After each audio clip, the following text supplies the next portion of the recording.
Pokémon Masters has officially come out now after having been in soft launch for about a month. I played it during that period and I've picked up on a couple things here and there, so allow me to share some of my tips with you guys to make your early game a bit easier. Number 1, make sure you buy the 2 extra move gauge slots from the shop. So the battle system in this game is different from the mainline Pokemon titles. Instead of taking turns to battle it out, you use this thing called a move gauge, and that's very similar to a Final Fantasy ATB bar, I guess. Well, a Final Fantasy 13 ATB bar.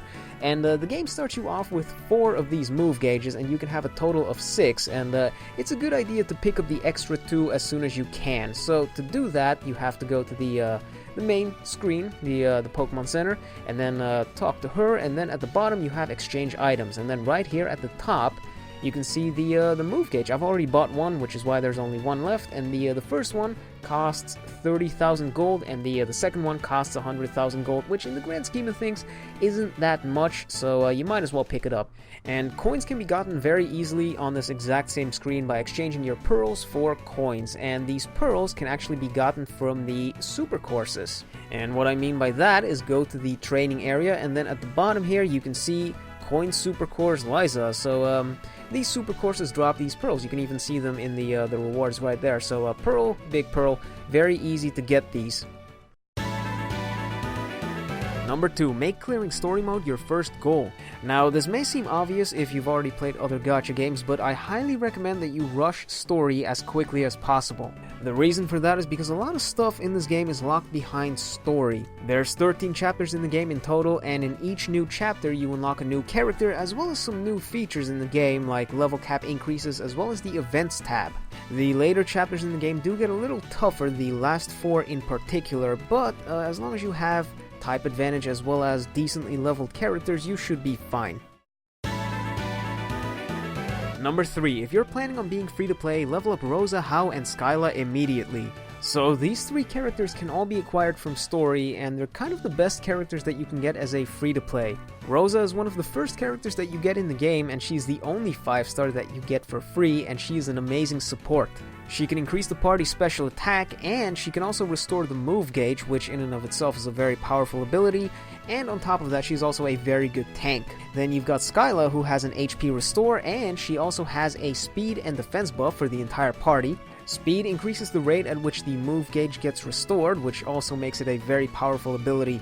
And then lastly we have Hau. He is a very powerful DPS. His discharge is a very powerful AoE special attack. He can buff his own special attack, and he can also buff his own speed, which makes him a very formidable ally. Of course, the other characters that you get from story like Flint, Barry, and Claire can hold their own as well, but these 3 are top tier if you're a free-to-play player. Number 4, make sure you farm your super courses every single day. So this game, just like other gacha games, has these daily dungeons that you can farm for resources. But unlike other gacha games, this game doesn't have a stamina system, which means you can farm these daily dungeons until you drop. But as you would guess, that of course takes a lot of time, so for a lot of us who don't have that kind of time to sit there all day and farm those, they have these super courses, which these are basically more difficult daily dungeons, but they also have better rewards. There's 3 difficulties in each one of these super courses, and each difficulty gives you 3 tries a day. So I highly recommend you exhaust all of those tries every single day farming those super courses just to build up your stack of resources. And before you ask, the very hard stages in the super courses are, as you would guess, very hard. You need a team of at least level 80, if not 90 characters to even pass those. And I should also mention that there is no such thing as a regular coin course, there's only a coin super course, so whenever that one pops up, make sure you do it to build up your stash of coins. Number 5, enhance your characters. So now you may be wondering, how do I actually level up my characters? Well, first of all, like I said, make sure you complete story so that you can unlock all of the leveling up features in the game.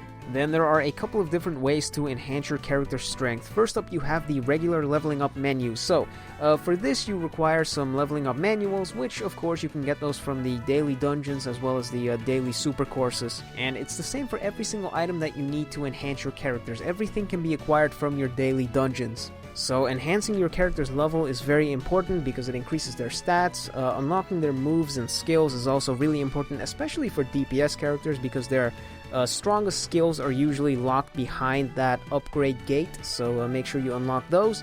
And then of course you have your level cap increases. For the first couple of level cap increases, you don't really need any special items, but then when you get to the last level cap increase, you start needing some Gym Leader's Notes, and these are some very rare items. Gym Leader's Notes drop from two different places.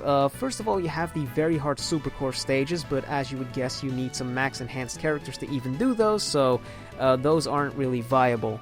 And then the second place is co-op. So the last 4 chapters in story mode all have a co-op mode, and just like the daily dungeons, there's 3 different difficulties in co-op: normal, hard, and very hard. Gym Leader's Notes only drop in hard and very hard difficulty, so the best place to farm these is by doing the hard difficulty Brock over and over again. He's pretty simple, especially if you have Lucario leveled up. And lastly, we also have evolution, and right now there are very few Pokemon in the game that can actually evolve. We have Totodile, Snivy, Seal, and Piplup.